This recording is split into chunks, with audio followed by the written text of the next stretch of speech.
मेरे शौहर 2 दिन के लिए शहर से बाहर जा रहे थे। वो बोले कि चलो तुम्हें तुम्हारी अम्मी के यहाँ छोड़ देता हूँ, अकेली क्या करोगी घर में, वो भी डरपोक। तो वो खुशी खुशी तैयार हो गई। माँ के घर का दरवाज़ा खोला तो मेरे माँ बाप सामने सहन में बैठे खाना खा रहे थे, अचार और चटनी के साथ। सलाम दुआ के बाद उसने खैरियत से पूछा, अब्बा आप तो अचार और चटनी के साथ रोटी नहीं खाते थे, तो आज क्यों? अब्बा ने निवाला लेते हुए कहा, बेटा कभी कभी खा लेनी चाहिए, मज़े की होती है, मुझे तो आज पता चला। उसने अब्बा की आंखों में बेबसी भांप ली थी। इतने में भाभी सहन में आती और मिलते ही पूछती, रहने आई हो? वो खुशी से बोलती, जी भाभी, असद 1-2 दिन के लिए शहर से बाहर गए हैं तो मुझे यहाँ छोड़ दिया।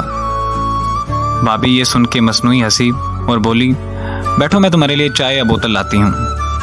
वो भी अम्मा अब्बा के बर्तन समेट के कहती, मैं भाभी की हेल्प करवा देती हूँ और भाई से भी मिल लूँ।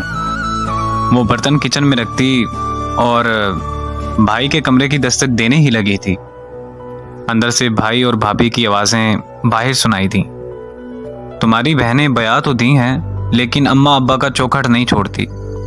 जब जिसका दिल करता है बच्चों समेत मुंह उठाकर चली आती है। भाई की आवाज़ आती है कि तुम्हारा क्या खाती है, यहाँ नहीं आएगी तो कहाँ जाएगी? भाभी बोली, बस मुझसे नहीं होती तुम्हारी ख़ानदान की खिदमत, तुम्हारे माँ बाप को खाना देती हूँ, यही एहसान समझो। उसका तो जिस्म जैसे वहीं सुन हो गया और आवाज़ खलक में दब गई और उल्टे पांव वापस होने लगी। थोड़ी देर बाद फ़ोन पे बात करती हुई बाहर निकली, अच्छा अम्मी आप लोग आए हैं, गाँव से पहले बता देते तो मैं अम्मी की तरफ आती ही ना। चलें आप परेशान ना हों, मैं वापस आ रही हूँ। शौहर बोला कि आप ऐसा करें कि आप राबी आपी के घर बैठें थोड़ी देर। अम्मा अब्बा भी हैरान होते हुए कहते, बेटा ये क्या बात हुई?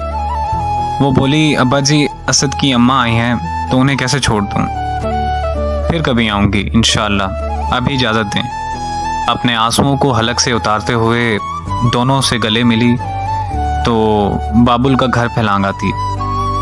वापसी पे एक एक कदम एक एक मन का महसूस हुआ और होंठों को भेजती चली गई, जैसे कि खुद को हौसला दे रही हो। इसे फिर वो बात याद आई कि फसलें जो काटी जाएं उगती नहीं हैं, बेटियां जो ब्याही जाएं वो मुड़ती नहीं हैं।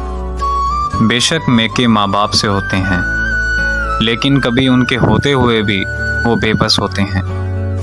रात को खाने में उसे नमक ज़्यादा लग रहा था, जबकि वो नमक उसके हलक से उतरे हुए आंसुओं का था।